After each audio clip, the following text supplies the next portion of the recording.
वध देखील झालेला आहे. हा.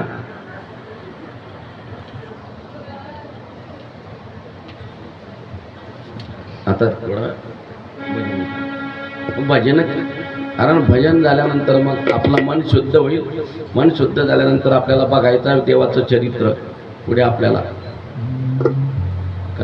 राधे राधे गोविंद गोविंद राधे राधे राधे गोविंद गोविंद राधे राधे राधे गोविंद गोविंद राधे राधे राधे गोविंद गोविंद राधे गोविंद राधे गोपाल राधे गोविंद राधे गोपाल राधे गोविंद राधे गोपाल राधे गोविंद राधे जय जय गोपाल राधे राधे राधे गोविंद गोविंद राधे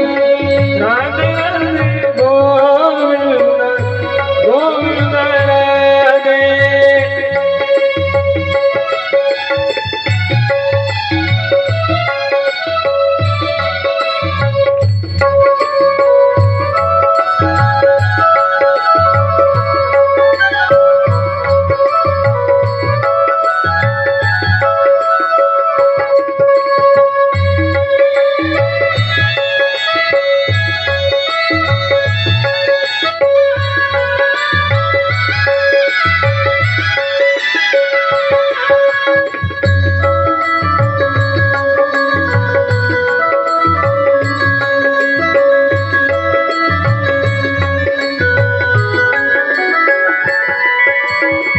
गोविंद राधे गोपाल राधे गोविंद राधे जय जय गोपाल राधे गोविंद राधे जय गोपाल राधे गोविंद राधे गोपाल राधे राधे राधे गोविंद गोविंद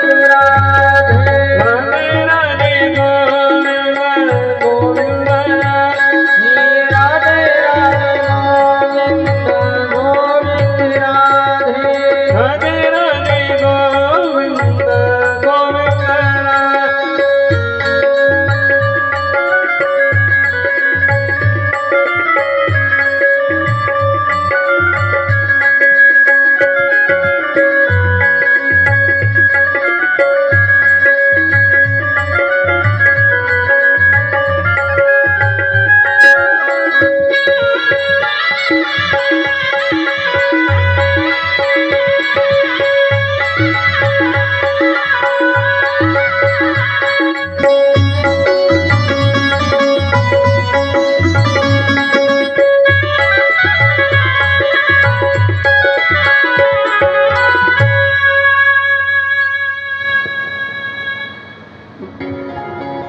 गोपाल कृष्ण भगवान की जय. आता जरासंधाचा वध भगवान श्रीकृष्ण द्वारकाधीश यांनी भीमाच्या हातून करून घेतलेला आहे आणि राजसूय यज्ञ पांडवांचा काय झालेला आहे, सफल झालेला आहे, पूर्ण झालेला आहे.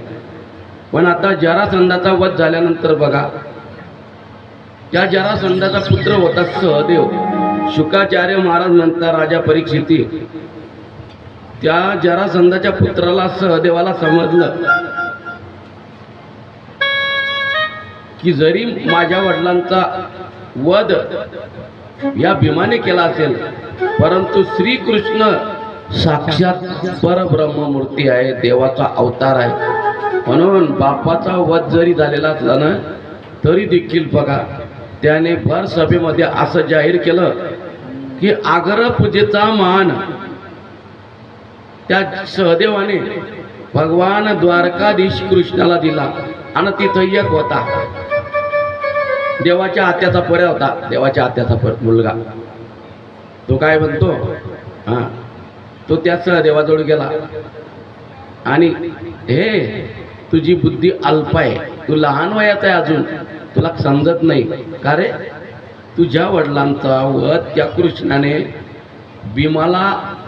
भीमाचं निमित्त करून तुझ्या वडिलाचा वध, जरासंधाचा वध त्या कृष्णाने करवला आहे आणि तू मात्र त्याला अग्रपूजेचा मानकरी बनवतोय म्हटले.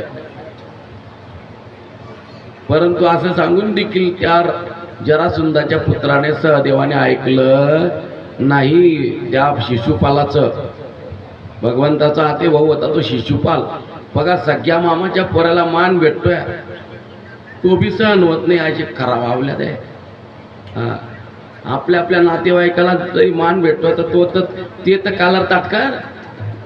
आता बी तसे जाईन लोक एकामेकाचे पाय ताण्यामध्ये पुढे आहे, दुसरं नाही काही धर्माकरता चटणार रे. तुझ्यामध्ये पावर आहे फुलत.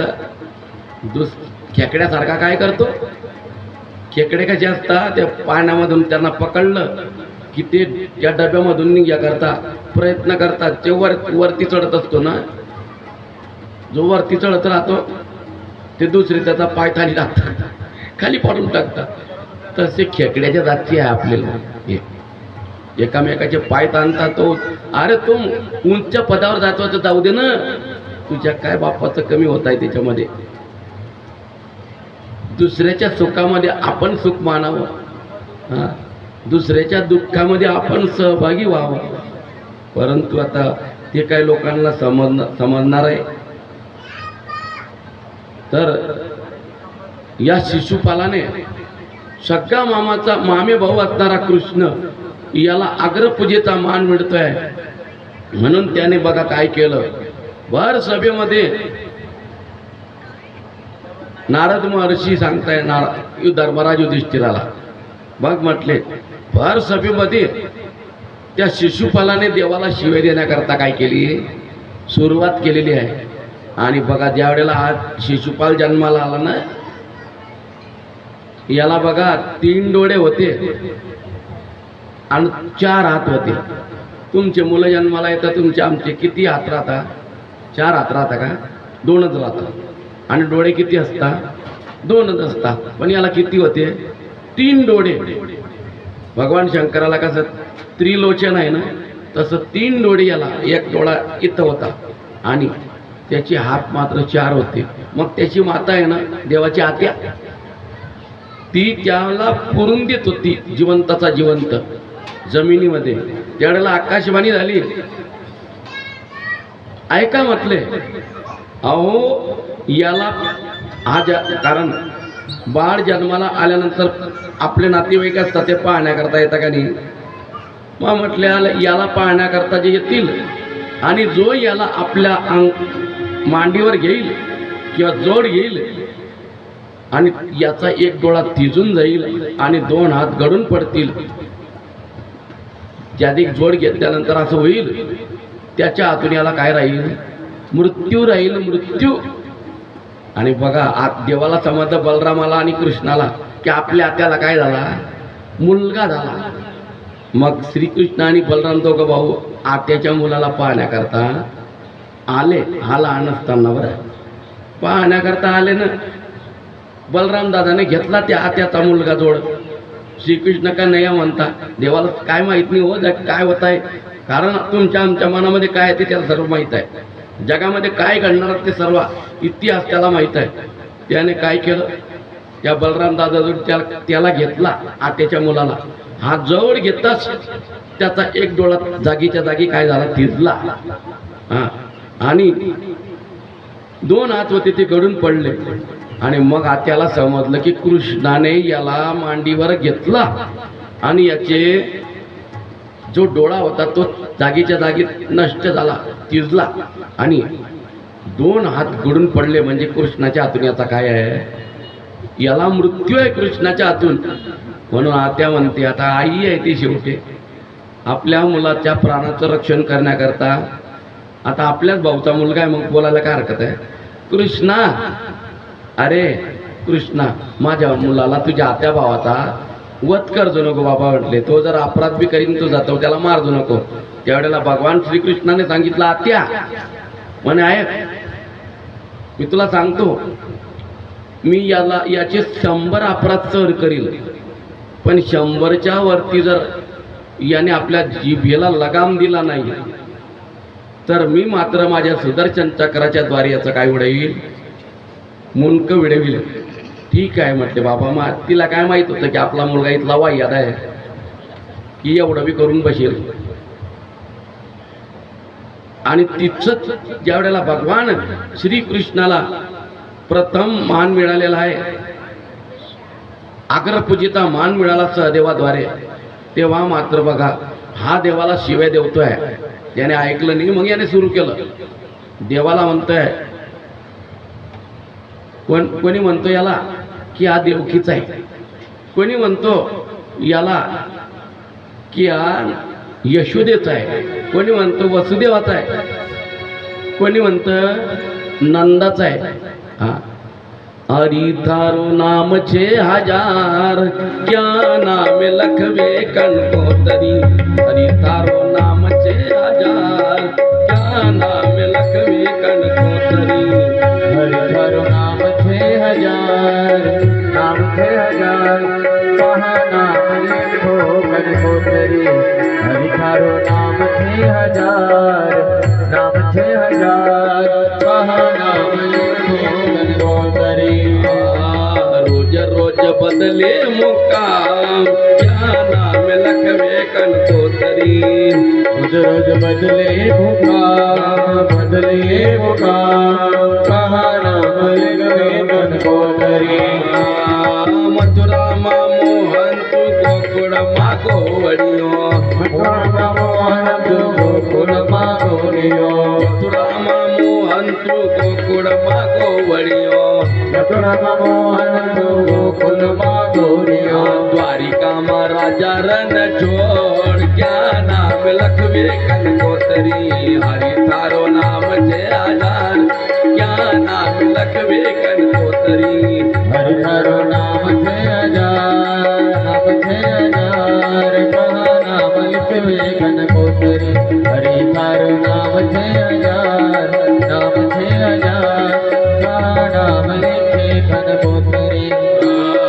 कोई कहे राम अने कोई कहे राधे श्याम. कोई कहे राम और कोई कहे राधे श्याम. कोई कहे राम अने कोई कहे राधे श्याम. कोई कहे राम और कोई कहे राधे श्याम. कोई कहे नंदना किशोर क्या नाम लखवे कंकोतरी. हरि थारो नाम 6000 क्या नाम लखवे कंकोतरी. हरि थारो नाम 6000 नाम लिखे कंकोतरी. हरि थारो नाम 6000 का नाम लिखे कंकोतरी. भक्तवना राखी टेक दरिया रूप अनेक. भक्तोना राखी टेक दरिया रूप अनेक. तारा टेक रूपने અને રાખ્યો છે એકનો એ क्या नाम लखवे कंकोतरी. हरि थारो नाम 6000 क्या नाम लखवे कंकोतरी. हरि थारो नाम 6000 कहा नाम लिखवे कंकोतरी. हरि थारो नाम 6000 कहा नाम लिखवे कंकोतरी. नाम तारा छे पार गणता न आय पार. हम तारा गणताप गणतानी. नाम तारा छे पार गणता न आय पार. हम तार छे पार गणताई पार. पहुँचेला पूरा विचार क्या नाम लखवे कंकोतरी. हरि थारो नाम 6000 क्या नाम लखवे कंकोतरी. हरि थारो नाम 6000 कहा नाम लिखवे कंकोतरी. हरि थारो नाम 6000 कहा नाम लिखवे कंकोतरी. नरसिंह मेहता ना स्वामी श्याम कियो. नरसिंह मेहता स्वामी राम की. नरसिंह मेहता नो स्वामी श्याम कियो. नरसिंह मेहता स्वामी श्याम गिरी मीरानो गिरिधर गोपाल, मीरानो गिरिधर गोपाल, क्या नाम लखवे कनकोतरी, हरि तारो नाम छे हजार, क्या नाम लखवे कनकोतरी, हरि तारो नाम छे हजार, नाम लखवे कनकोतरी, हरि तारो नाम छे हजार, नाम लखवे कनकोतरी. अशा प्रकारे त्याने शिव्या दिल्या. म्हणजे असं काही आपल्यासारख्या शिव्यानी दिल्या. बघा तो काय म्हणतोय, गवड्याचा म्हणतोय, गवड्याच्या मुलांना, अरे कृष्णा तू गवड्याचा मुलगा आहे आणि अशा गवड्याच्या मुलाला तू काय आग्रपूजेचा मान देतोय म्हटले. सहदेवाला म्हणतोय तो. पण त्याला माहित नाही नरसिंह मेहतांनी काय सांगून ठेवलं आहे. नामो तारा छे अपार, देवाची नाव किती आहे, गणतान आय अपार. बघा देवाचे नाव अनेक आहे, अपार आहे, गणतान आय पार, पहुचे ना पुरा विचार, आपला विचार देखील जाऊ शकत नाही त्याचे इतके नाव आहे. अहो नुकतं देवाचं तोंड बघितलं तर ब्रह्महत्या, कोटी ब्रह्महत्या मुख पाहता जाते. भगवंताचं मुख पाहिल्यानंतर आपल्या ठिकाणच्या कोटी ब्रह्महत्या काय होता. अरे आपण काकड्यामध्ये म्हणतो ना, काय म्हणतो, काय महिमा वर्णू आता सांगणे किती, आता बोलणे किती, कोटी ब्रह्महत्या, कोटी ब्रह्महत्या मुख पाहता जाती. काय महिमा वर्णो आता सांगणे किती, आता बोलणे किती, कोटी ब्रह्महत्या, कोटी ब्रह्महत्या मुख पाहता जाते. काय महिमा वर्णू आता सांगणे किती, कोटी ब्रह्महत्या मुख पाहता जाती. देवाचं इतका प्रभाव आहे. देवाचं तोंड जर आपण बघितलं, देवाचं मुखदर्शन जरी आपण केलं तर आपल्या ठिकाणच्या कोटी ब्रह्म काय होत्या, ब्रह्महत्या काय होता, नष्ट होतात. इतका प्रभाव देवाच्या नामाचा, देवाच्या मुखदर्शनाचा आहे. आणि हा देवाला अनेक प्रकारे शिव्या देतोय. त्याला सांगितलं होतं की आईला त्याच्या कबूल केलं होतं की, परंतु त्याने बघा शिव्याच देत राहिला. शेवटी देवाने त्याला सांगितलं, ऐक म्हटले, आता तुझा जो मी तुझ्या आईला कर केलेला होता, 100 शिव्या तुझ्या झालेल्या आहे आता शिशुपाला. आता जर 100च्या वरती तू एक शब्द देखील बोलला तर मी माझ्या सुदर्शन चक्राचं स्मरण करेल आणि त्या सुदर्शन चक्राला आज्ञा करेल आणि तुझं काय करेल. आता एवढं सांगितल्यानंतर तर गुच्छ बसायला पाहिजे का नाही. पण काही काही माणसं लांबटच राहतात, ते लंबीत चालतात. त्याने पुन्हा बोलायला, शिव्या द्यायला सुरुवात केली. आणि देवाने मात्र सुदर्शन चक्राचं स्मरण केलं आणि त्या राजसभेमध्ये भगवान श्रीकृष्णाने त्याचं सुदर्शन चक्राने त्याचं मुख विदीर्ण केलं. आणि त्या शिशुपालाची फार सभेमध्ये धर्मराज युधिष्ठिराला नारद महर्षी सांगतात की ज्यावेळेला भगवान श्रीकृष्णाने त्याचं धडापासून मुंडकं वेगळं केलेलं आहे सुदर्शन चक्राच्या द्वारे, त्यावेळेला त्याची जी शिशुपालाची जी आत्मज्योत होती ती भगवान श्रीकृष्णाच्या स्वरूपामध्ये काय झाली, विलीन झालेली आहे. असा अपराध या शिशुपाला अपराध केला होता कधी देवाचा, पण देवाने तरी देखील त्याला सायुज्य नावाचा मोक्ष दिला. देव असा कृपाळू आहे. अहो मारण्याकरता आलेली ती पुतना मावशी, सनकादिक ऋषी देवाचे भक्त होते का नाही, त्या भक्तांना जे दिलं तेच त्याला देखील दिलेलं आहे. कोणाला, पुतना मावशीला देखील दिलं आणि याला देखील दिलं शिशुपालाला. तुवा सनकादिकाचे निमाने सायुज्य सौरसु केला पुतने, ही ते विषाचे स्तनपाने मारू आली. असा भगवान परमात्मा आहे. स्तनामध्ये बीज भरून मारण्याकरता आलेली ती पुतना मावशी, तिला देखील सायुज्य नावाचा मोक्ष आणि सनकादिक ऋषींना देखील सायुज्य नावाचा मोक्ष. म्हणजे भेदभाव देवाजवळ नाही. सर्वांना समान दृष्टीने पाहणारा एक भगवान परमात्मा आहे. माणसाजोड बशिल्याबाजी आहे, परंतु त्याच्याजोड मात्र असा भेदभाव नाही. त्यानंतर आता या शिशुपालाचा वध झाल्यानंतर आता शिशुपालाचा एक बंधू होता, त्याचं नाव होतं दंतवक्र. मी तुम्हाला सांगितलं होतं शिशुपाल आणि दंतवक्र आणि विदुरथ हे दोघं देवांवर तुटून पडले श्रीकृष्णावर.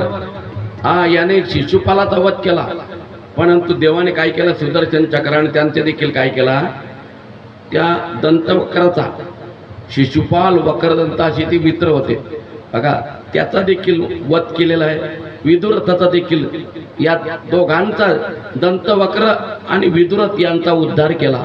आता बलराम दादा बघा, आता कौरव आणि पांडवांचं युद्ध होणार होतं ना, मग त्यावेळेला बलराम दादाने ऐकलं की कौरव पांडवांचं युद्ध आहे आणि कौरवांमध्ये जो दुर्योधन आहे ना, तो माझा कोण आहे, शिष्य आहे. म्हणून शिष्याचा पराक्रम पाहण्याकरता म्हटले मी इथं थांबतो, म्हटले पाहतो. पण तितक्यामध्ये देवाला असं वाटलं, आता जर ये इथं थांबले आणि त्या बलराम दादाचं असं म्हणणं होतं, कृष्णा जी बाजू हलकी पडेल ना त्या बाजूने मी काय करीन, युद्ध करीन. बापा म्हणे येतो पण पद्धत आहे. याने कधी म्हटलं कृष्णा माझ्या बाजूने ये, तर मोठा भाऊ मी काय सांगितलं, वचन देऊन बसलो आम्ही की पाडीनं आज्ञा, आता तू वडील होई बा सर्वज्ञ, पाडीनं आज्ञा तुझी बारे. आणि त्याने जर म्हटलं की माझ्या पकडून ये तू, तर जावं लागेल का नाही लहान्या भावाला. म्हणे बापा आता हे तर उपद झाली, काय करावं. बघा देवाने काय केलं, मायेने रचित गाय होती, मायेने बनवलेली, ती बलराम दादाच्या जवळ आली. न बलराम दादांनी नुसतं फक्त काय केलं, आपण करतो ना गायला, पण काही काही गाय बी अशी असते की आता मी पाय दर्शन घ्यायला लागलो तर ते कपडे पाहूनच पांढरे कपडे काय कायला सण होत नाही. तर बघा बलराम दादांचा धक्का लागताच ती मायेने रचलेली गाय असल्यामुळे ती लगेच पडलेली आहे खाली. आणि भगवान श्रीकृष्ण, बलराम दादा म्हणे तुमच्याकडनं काय झालं, गो हत्या घडली. म्हणून आता गो, अरे म्हटले युद्ध पाहण्यापेक्षा आपल्या डोक्यावर बोजा घ्यायचा आणि बोजा घेऊन आपण खेळ पाहायचा, चांगला आहे काय. म्हणून अगोदर एक गो हत्येचं प्रायचित्त घेण्याकरता तुम्ही पायाने काय करा, त्यावेळेला का लक्झरी होती, पदयात्रा करा म्हटले, पायाने तीर्थयात्रा. आणि यात्रा करण्याकरता देवाला बलराम दादाला श्रीकृष्णाने बळच काढून दिलं नगराच्या बाहेर. आणि मग ते आलेले आहे फिरत फिरत तर नैमिषारण्य क्षेत्रामध्ये आले. नैमिषारण्य क्षेत्रामध्ये बघा, जिथं शौनकादी ऋषी आणि सूत महाराज यांचं हजारो वर्ष चाललेलं ज्ञानसत्र, त्या ज्ञानसत्राच्या जवळ त्यांनी येऊन टेपलेले आहे. आणि त्यांनी बघितलं की तो सूत म्हणजे तो कसा होता बघा, त्याचा पिता खालच्या जातीतला आणि त्याची माता ब्राह्मण कुळातली होती. त्यांच्या संयोगापासून झालेला तो होता सूत. आता तो कसा होता, मग त्याला सूतपुत्र म्हणतात. आणि तो सूत उच्च आसनावर बसून, श्रेष्ठ आसनावर बसून आणि कथा सांगतोय, कोणाला ज्ञान सांगतोय, या शौनकादी ऋषींना ब्राह्मणांना कथामृत पाचतोय. बलराम दादाला त्याचा राग आला, परंतु बलराम दादा शांत राहिले. परंतु त्याला राग कशात आला की फक्त याने नुसतं कुठून खाली उतरून मी देवाचा अवतार असून माझा काही, याने मला देखील राम राम श्याम श्याम काहीच केलं नाही. त्यामुळे बलराम दादाला राग आला आणि बलराम दादाने त्याला सोटा मारला. त्याच्यामध्ये तो सूत मरून पडला.